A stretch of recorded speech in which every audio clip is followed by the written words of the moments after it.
Welcome to the How to Governance podcast by the Into SAI Development Initiative, or IDI.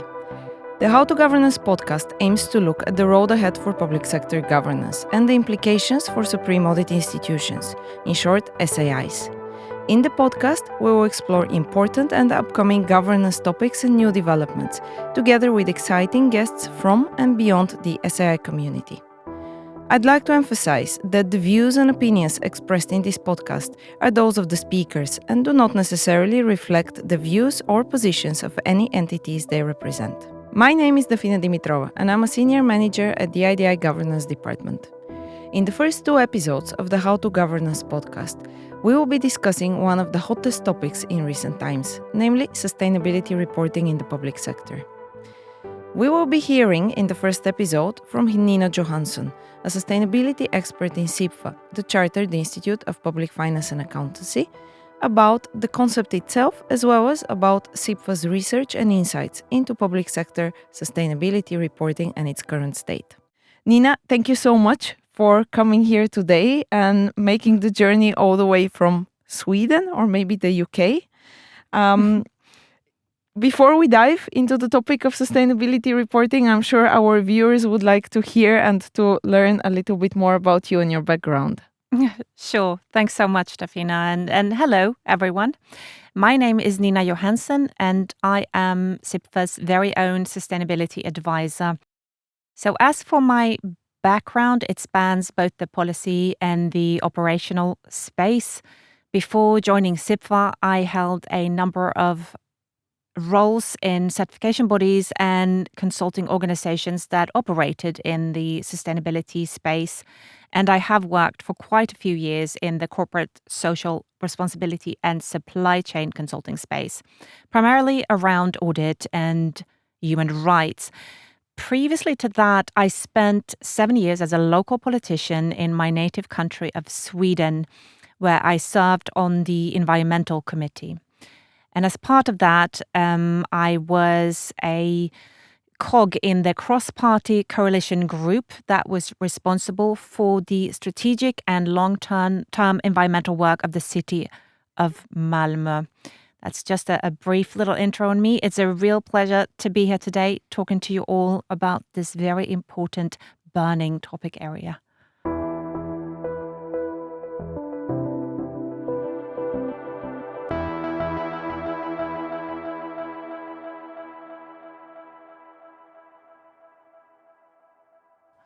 It's really great having you, and thank you once again for making the journey here. Now, it is quite obvious that you have sustainability in your heart. And in our times, I also think that we should all be doing that. Environment and sustainability are so important.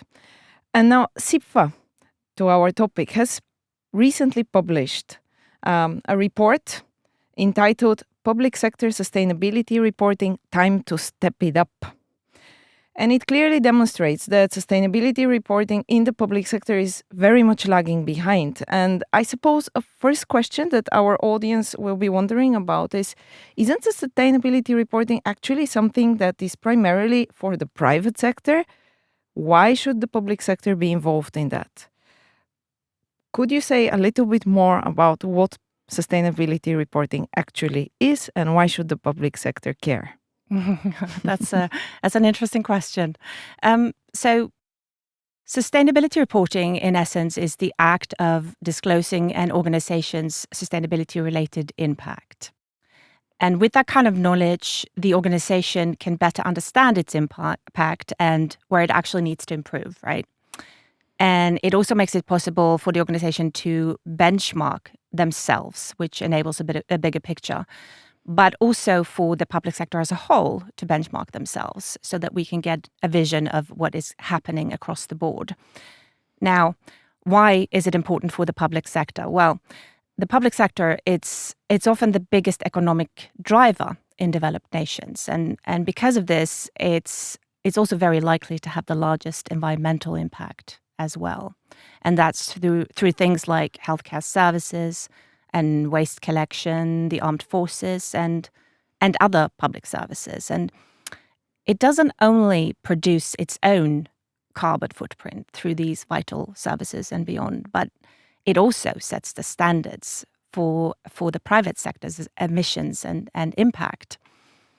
So in a way, the public sector functions as the policeman that is regulating the overarching space, and it has this dual role to play, managing its own footprint, as well as regulating that of others. But as a whole, the objectives of public sector organizations, they are absolutely fundamentally linked to public interest and benefit, right? So there are really strong incentives for the sector as a whole to report and also account for their impact. In fact, taxpayers and citizens, they increasingly demand it. They want to know what and how the public sector organizations are addressing sustainability challenges. And there's also the fact that reporting on these issues, it provides the public sector bodies with the opportunity to demonstrate how they are addressing the social, economic, and environmental challenges, which enables them to be held accountable also for their performance. Because every day, decisions are made by governments on all levels that have a direct impact on a wide array of stakeholders. And these decisions, they are not based on financial information alone, right? They are centered around risks and opportunities related to a variety of short and long-term factors. And sustainability topics, they are increasingly being integrated into these types of processes. And as the priorities have changed across the globe, the climate crisis, it now finds itself at the top of the global agenda, with public interest running at an all-time high. Because the fundamental truth is that the public sector, it exists to serve the needs of the public interest. So it should stride ahead. It should lead the way on the road to a more sustainable every day for everyone. Yeah, it's very interesting what you're saying, because it seems that there is indeed this dual role, right? On the one hand, it's about the public sector as the policeman, as you say, as setting the standards, as making sure that both public and private sector bodies play their role and do things the way they should, given, of course, the priorities and the agenda that we have. But on the other hand, it's also about public sector being part of this, generating itself environmental impact, right? Being also part of the problem, not just part of the solution in a way, right?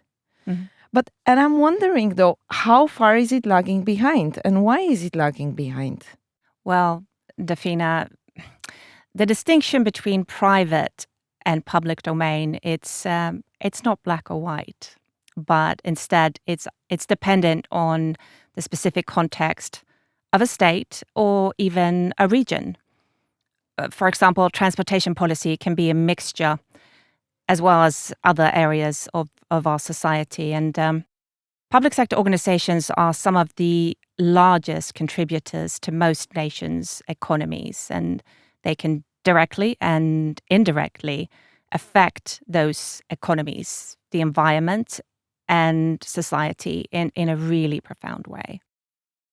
So governments globally, they're taking a more active role in defining sustainability reporting requirements for the corporate sector, particularly in relation to climate and environmental reporting. But limited attention has been given to reporting by the public sector. So with this in mind, I'd really like to mention a research project that CIPFA embarked on in 2021 that concluded with our Evolving Climate Accountability report, a global review of public sector environmental reporting. So this report and the research in it pointed out that governments on all levels are lagging behind the private sector when it comes to sustainability disclosures. And as the public domain actually accounts for upwards of 40% of GDP in many nations, it does need to play a key role in meeting climate obligations and making a real difference.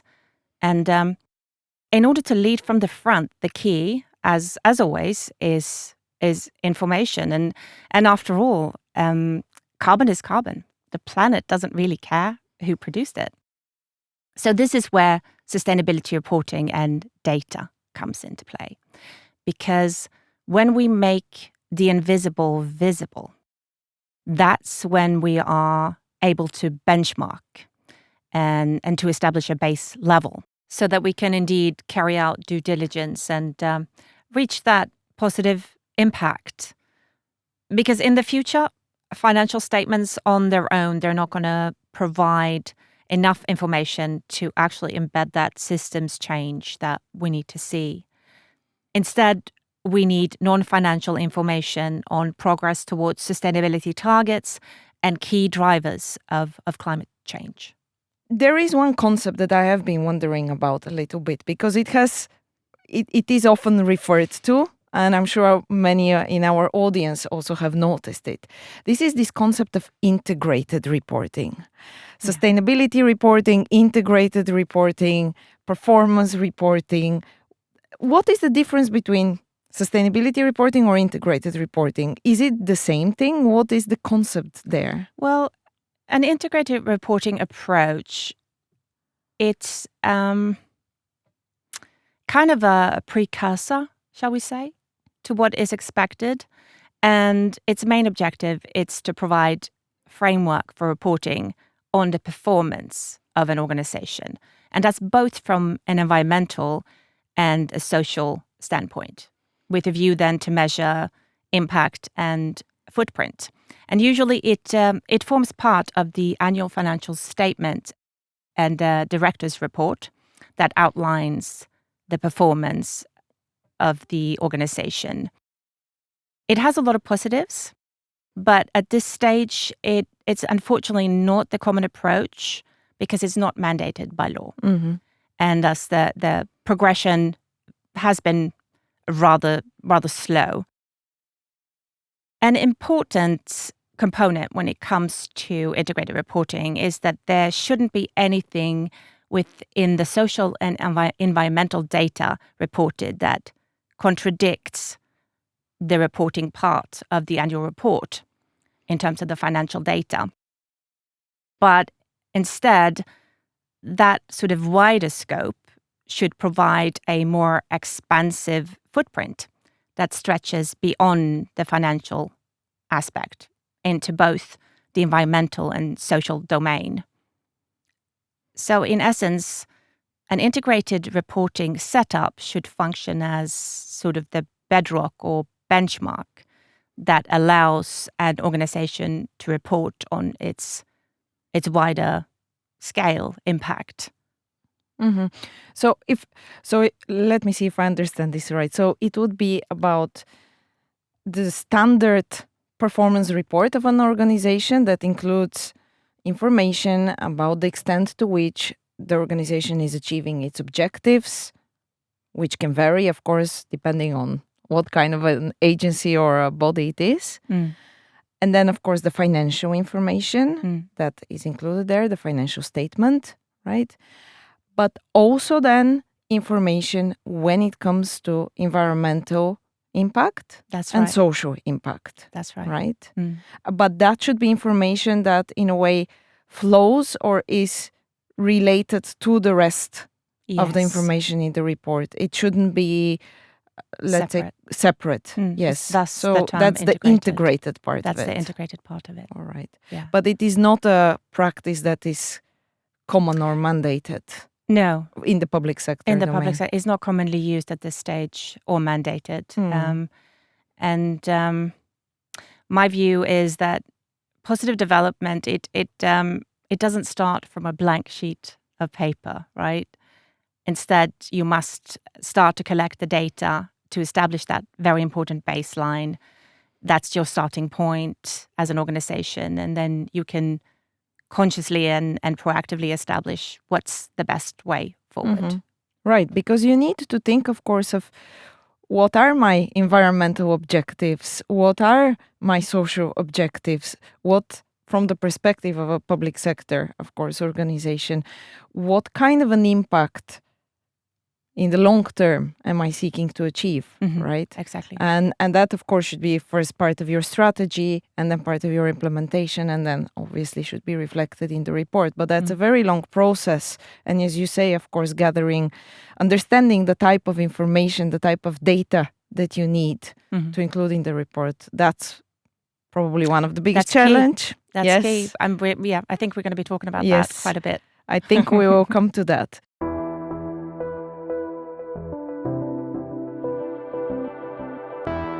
Yes, and I'm sure that all our viewers will very much agree with the fact that financial information only is not enough, not for from the private sector perspective, but also not from the public sector perspective. And you mentioned that when it comes to the private sector, the public sector as a regulator has been doing its job in terms of preparing and setting the standards in terms of information that private sector bodies should include in their reports, right, when it comes to environmental and sustainability aspects. But what about the public sector? Is it true that one of the biggest, if not the biggest challenge when it comes to public sector sustainability reporting has to do with the frameworks and standards that should regulate that process? Yes, it is indeed. The current state of public sector sustainability reporting guidance and frameworks, it's in essence rather confusing. There is a multitude of guidelines and requirements that have been developed for specific organizations, subsectors within the public sector, and for different local government areas or states, even within the same country.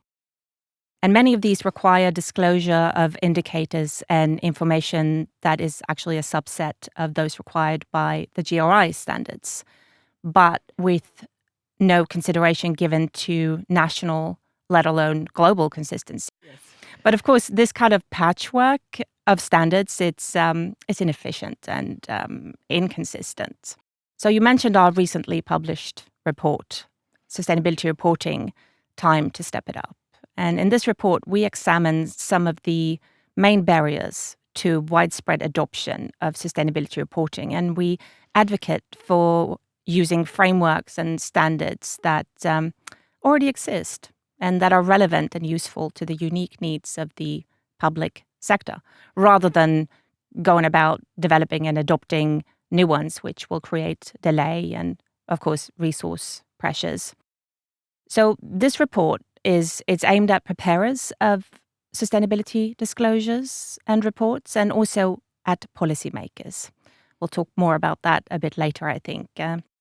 And it sets out the key steps to assist organizations in planning and preparing reports and in developing a strategy, this overarching strategy that is so crucial for further improvements in the reporting. Because the key is this, in the end, there should always be a relationship between decision-making processes and the information that you actually report, right? But there's always more to do. And the guideline, it highlights newer areas of focus for public sector sustainability reporting, the importance on drawing on existing standards and recommendations to improve consistency, and of course, avoid reinventing the wheel, while we do acknowledge that this is a really dynamic area with GRI, IPSSB and ISSB having ongoing work programs. But their standards and frameworks, they cover different parts of the disclosures and approaches that we actually recommend in our report. So there are different frameworks, different standards, different efforts that exist, like the GRI or IPSSB and so on. Yeah. But they are not exactly the same. No. And there is no overarching framework or standard. Yeah, that's the issue. It is a patchwork at this stage. A patchwork, but, yes. Yeah. And I really hope that it doesn't end up with something similar as to what we refer to as the assessment fatigue syndrome, which we have seen, I think, throughout public sector, where you have so many similar assessment tools that exist for exactly the same functions of government. And hopefully that will not be the same case when it comes to sustainability reporting standards and frameworks in the public sector, because I would very much agree that having one overarching framework would make it easier, given the global nature of the challenge itself, right? Exactly. And how about public sector as a reporter? I mean, surely there must be a difference in what, let's say, a defense agency, defense ministry should be focusing on in its reporting from a sustainability perspective as compared to, let's say, a higher education body, right? It's very different impact Of that course. the two are generating. Our viewers may be wondering, is there like a minimum generally accepted level of sustainability information to include that would apply to any type of public sector body, regardless of the size or the focus of the policy and services that they're delivering? That's an interesting question, and of course there are legally binding international treaties on climate change. For example, the Paris Agreement, and it's been ratified, but have had limited impact. The new International Standards Board that I already mentioned, ISSB, they're looking to put standards in place in the private sector in terms of climate disclosures, and you've got IPSSB focusing on doing the same for the public sector globally. But it's a long journey, particularly for the public sector, for reasons we've already touched upon. But the development of the recommended practice guidelines 1 to 3 by IPSSB, they're a solid beginning to that journey for the public sector. And then in relation to the example that you gave, the difference in reporting for a defense sector agency and that, for example, of an education body, there are sectorial guidelines that have been issued by GRI that are sector specific, but private, public, agnostic. So organizations are able to choose a focus that suits their own context. And this also actually goes back to the previous point that we discussed on it not being black and white in terms of what is public and private, and how do we compare if it's different in different jurisdictions, for example. And of course, I have to also think about state-owned enterprises, public-private partnerships, and so on. The distinction is not always so clear-cut, Exactly. right? Yeah, And that's an important point. as you also mentioned, and I think especially in the developing country context as well, the public sector is often really the chief provider of so many services, right? And there I would assume that also the environmental and sustainability impact is even more crucial and bigger than in some of the developed country contexts.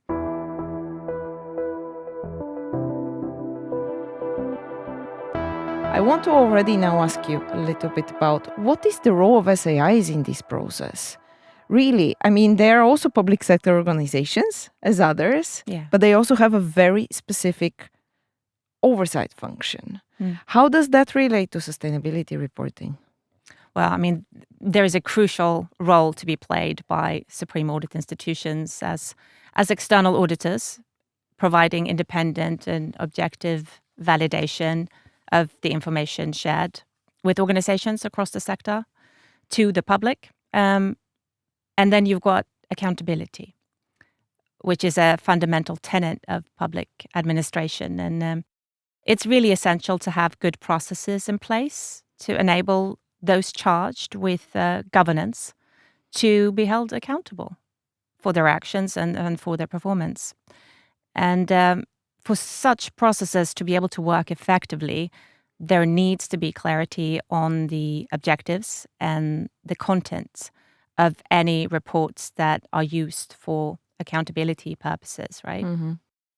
So our research, it showed that audit or verification of sustainability reports, it's at this stage relatively uncommon, and usually external third parties are used to undertake the audits.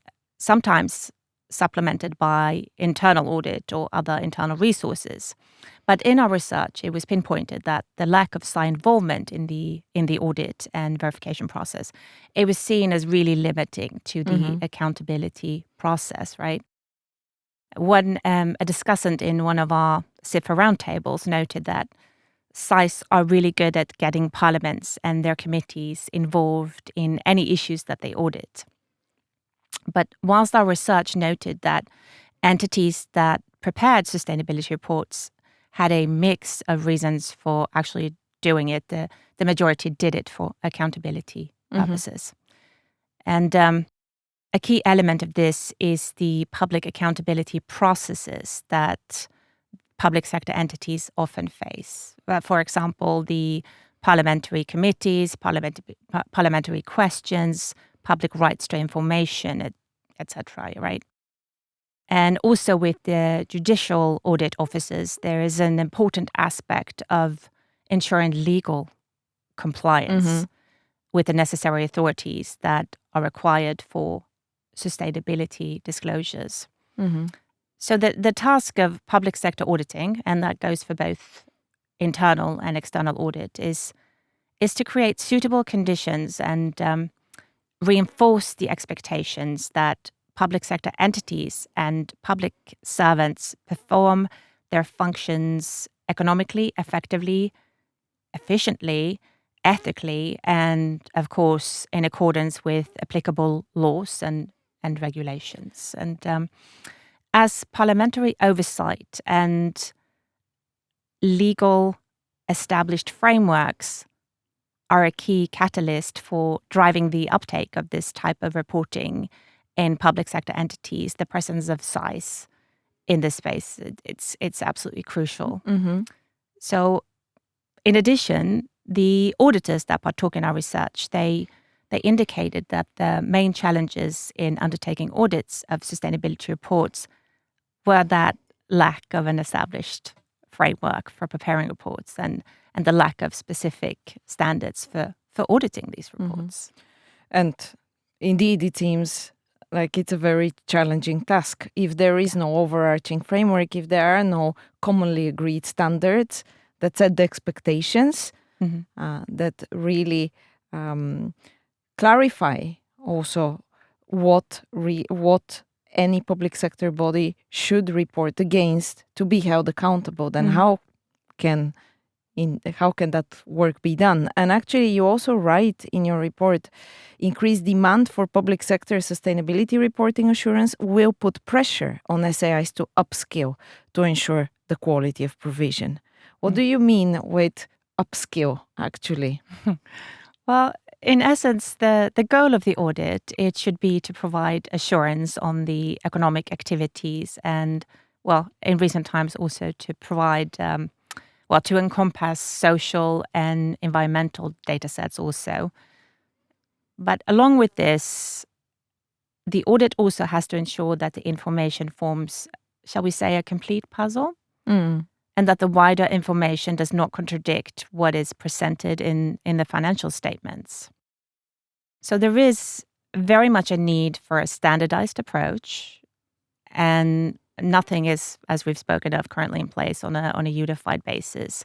So the audit community, it has to strive for some sort of consensus, but it is, of course, really complex because different states are operating from a different starting point. So there's not a one-size-fits-all that can work. But once a standardized approach has been indeed agreed upon, we can move into the area of what the skill sets are that are actually needed and how to best get them in place. But we need to sort of know what is actually going to be the focus point for the work before we venture there.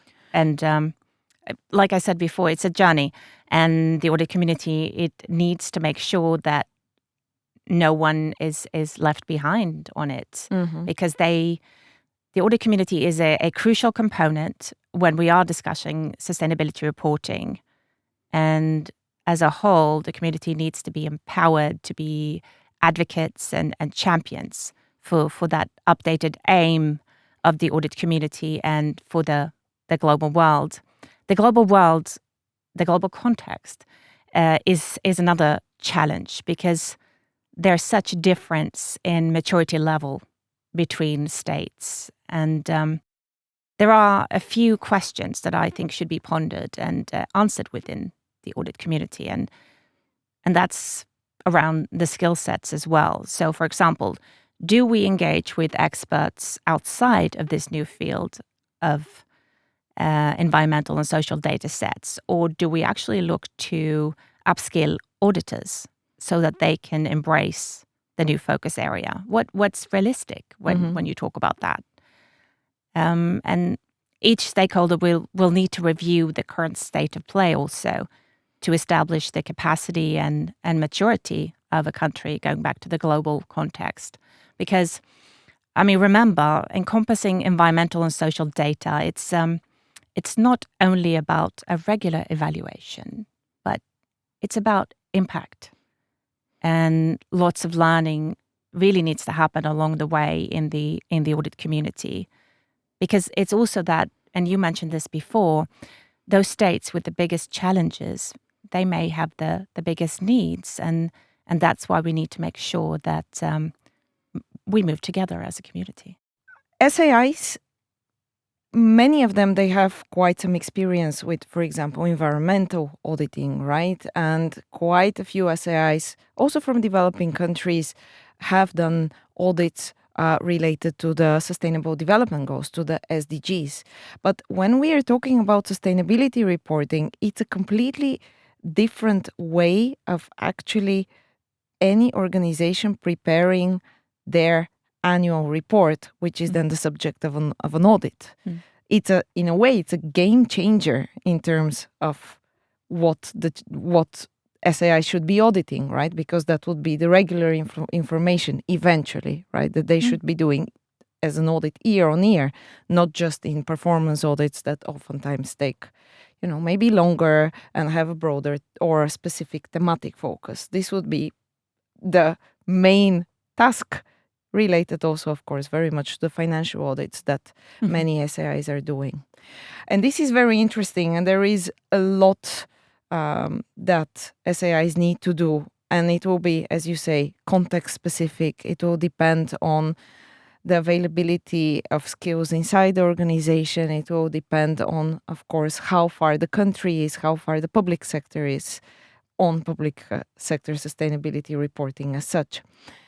But there is another role that SAIs play. And for those of our listeners that are familiar with the international standards of supreme audit institutions and principles, there is, of course, the very important principle of Intosai P12, which is about SAIs leading by example in demonstrating good governance, and through that also demonstrating and delivering value and benefits to society, right? Yeah. And when it comes to Intosai P12, the main idea is that SAIs should act as model organizations in their own governance. And so should SAIs be actually the ones leading the way, the ones starting with this admittedly challenging task of incorporating sustainability aspects in their annual performance reports? What do you think? What is your view on that? Yeah. Should they be actually venturing into that, or is it maybe too early? I would say absolutely. I would say that the direct involvement of SAIs in the process is absolutely crucial to establish credibility for the entire process. Of course, there is the question of resources, and in essence, we will have the same capacity and resources at hand. The quantity will not increase at this stage, so the audit community has to look at doing more work, but in a more efficient manner. And technology can support in the journey, because there is no question that the brief, it has to be expanded and quite rapidly, because the climate crisis we are facing, it demands it, and we must all aim to lead from our own fronts. And my view is that the difference in maturity level between states, that's as absolutely critical to the whole conversation.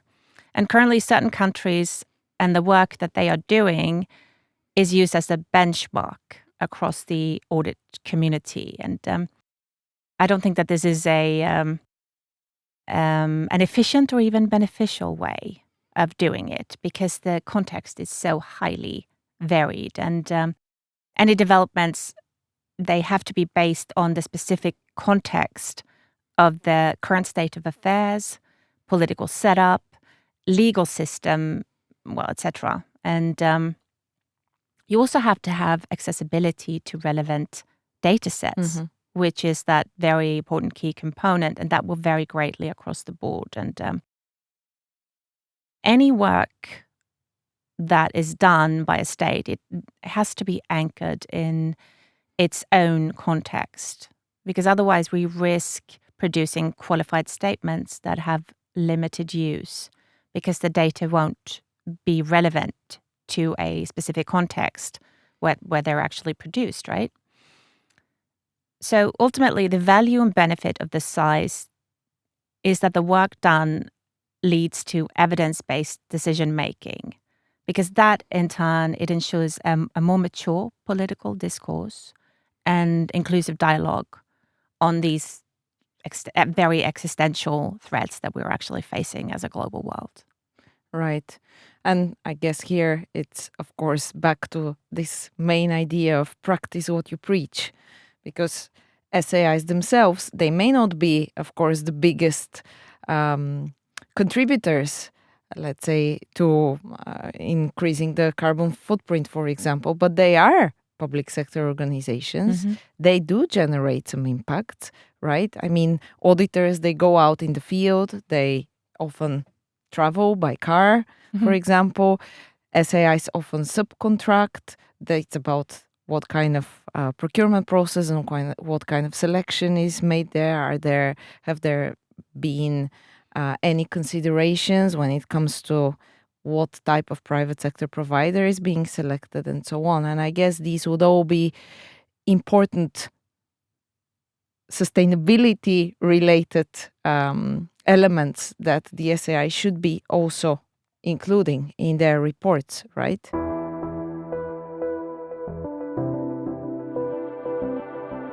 I'm wondering, are you familiar with some SAIs that actually include sustainability considerations in their reports? Did you find some of those in your research? Well, there's not a massive amount, but some good examples of where this has happened in the area of reporting on government's performance is Australia and South Africa. And in these examples, cross-coalition around sustainability reporting between Ministers of Finance, the Auditor General, and the Prime Minister's office was done, and it led to a much stronger proposition than should just one of these stakeholders actually attempt to move the debate forward. And with that, I just want to pinpoint that in order for this to progress in the very best way, you need collaboration across the board. It makes for a much stronger proposition. And I think this is a very, very important question, of course, because SAIs, they need to maintain their independence, of course, but at the same time, it would be much easier if they can also speak from, let's say, experience, even if it is just a pilot experience, even if they can just have 1 or 2 years of trying to incorporate this kind of information themselves. I think this would give a very different reflection and a much better understanding of the complexity of the challenge of sustainability reporting for the public sector, right? Because of the fact that, as you say, there are still no overarching standards. There is a huge need when it comes to data, social and environmental data collection, the quality of that data, which the SAI, of course, would need to then look into and audit eventually, right? But experiencing it themselves as organizations that also have a duty to be accountable towards the public for their own actions, for their own sustainability impact. This will, I guess, help also SAIs to be able to take a more proactive role when it comes to this bigger discussion that is out there in terms of regulators, in terms of standard setting, in terms of the needs and expectations when it comes to the content of the report and so on, right? And this kind of discussion, it goes, if you look at the topic area of sustainability, it is huge, it is massive. So we need to collaborate across the board, and the more sort of sites we have from different angles, the better the end product will be, whether that's around frameworks and standards or, the overarching issue of climate change. And that sort of feeds into the reflection that you just had. Yeah. So what are the next steps for SAIs? I mean, obviously there is still a long way to go, but what can they do already, even when the challenges are so big as it is right now? Yeah, that makes it even more crucial to, get started. The starting point is excellent. But so in order to get ready as an organization, data is key. And if we go beyond that, of course, the quality of data. And then one other point I'd like to raise, because I find it crucial, is that, and this is true for the audit community, but also for the entire public sector, we want to look at the fact that there is a danger that the strong may get stronger and the weak weaker. And that's why our overarching policy really has to be leave no one behind on this journey. And then there's also a discussion to be had about how to contribute without compromising independence, of course, keeping that observer status that is so crucial to the work that is done within the audit community. The key question that needs to be pushed is who will develop something relevant, something that may fit a number of different contexts that are out there. Because as we've elaborated on before, context is absolutely key to a favorable outcome. But in the meantime, organizations can start by getting their data sets ready, basic or not basic. That is dependent on the existing context and maturity level where the specific SAI operates. But the long and short of it is it has to be made. The start has to be made because change is coming and the climate crisis won't wait. Yeah. And we need to act now and not to wait until there are standards and there is agreement, because obviously we also know it's a process. It takes quite some time, right? And in the meantime, yes, things are moving and we cannot just stay idle. No, and I know also in the wider public sector where I operate, I know that there's always a danger of becoming too daunted by the enormous nature of this task. And that's why my point is whether if the data is basic, it is basic. That's all you have at hand, but at least you're making that start, and then the task will become less daunted as you move along. And because it seems to me, of course, and again, I'm thinking here from the perspective of SAIs as organizations, right? It's possibly not as challenging as, let's say, if you were a defense sector, public-private partnership or anything like that. I mean, the information itself, it may be basic in some cases, but it doesn't mean it's not relevant information. And probably it is very important, very powerful. And I'm also thinking now of the example of actually including gender disaggregated data in an SAI performance report. It is easy to do for some aspects, at least, of that. Not many SAIs are doing it, but it is powerful stuff. It is very important information, right? So it doesn't necessarily need to be very complex, right? Estimating carbon footprints and impact and so on, that's probably still some steps ahead.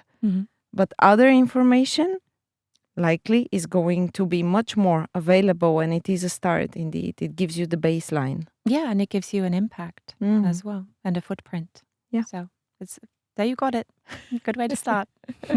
I think it would be very interesting if we see more SAIs going that route of playing with sustainability reporting themselves, thinking about it both from the perspective of being the auditor, but also from the perspective of leading by example to other public sector organizations, even when the challenges are still quite big, even when the public sector is lagging behind. And precisely because the public sector is lagging behind, right? We need someone to lead the way, of course, preserving always independence. Now, we're approaching the end of our discussion, and I would like to ask you the question of where do you think the future of public sector sustainability reporting is? Where would you see that in 5 to 10 years? Where will we be in terms of public sector sustainability reporting? That's not at all a large question, Dafina. I'll try to respond in the best way I can to that. When we're talking about the public sector, IPSAS-B, they're currently moving forward, exploring how to advance public sector sustainability reporting and the development of a guidance framework and standards. And as CIPFA, we are very much part of that ongoing discussion because, as we've discussed throughout this podcast, the public sector urgently needs clarity. It needs definition and scope of what constitutes sustainability reporting to enable that sort of common understanding to be adopted. Because if you don't have that common understanding, the data that you produce, it can't be used and analyzed in a consistent and meaningful way. So I feel like a bit of a parrot, but introducing one standardized framework which is appropriate for the public sector will actually allow organizations to all sort of sing from the same hymn sheet, shall we say. When it comes to the audit community, it has to strive to understand data sets that are less grounded in historical financial information and more akin to statistical and predictive models, right? And traditionally, this shift has been undertaking in the disclosing of pensions and on the balance sheet, right? Where auditors have had to rely on the work of actuaries. And this type of example will be replicated in all kinds of areas, such as, for example, the effects of global warming, of course. But at the bottom line is this is a journey, like we've said throughout the podcast, and a process. And while we wait for this formal guidance to come in, we can't rest on our laurels. There is a need to continuously track progress on reaching climate targets and other KPIs, upskilling relevant staff, of course, so that they can feel confident in their abilities to provide the expertise required to produce those quality sustainability reports, giving us that reliable data sets. And looking at the international space, of course, the challenge around information being unobtainable or difficult to attain for some stakeholders. And reliable. And reliable, exactly. But my view is that above all of this, we have to make sure that sustainability sits at the high end of the table, privy to all discussions, and in the firm grasp of the senior leadership everywhere. Because if we are to ensure, and I'm going to, as so many times before, quote the UN now, if we're going to ensure a development that meets the needs of the present without compromising the ability of future generations to meet their own needs, sustainability has to sit at the very heart of every organization. Nina, thank you so much for this illuminating discussion and for this very inspiring ending, if I may say so. It was a pleasure having you in Oslo. And to our viewers, thank you so much for tuning in. And please do stay tuned in the next episode, which is a continuation of this one. We're going to be speaking to the Deputy Auditor General of South Africa.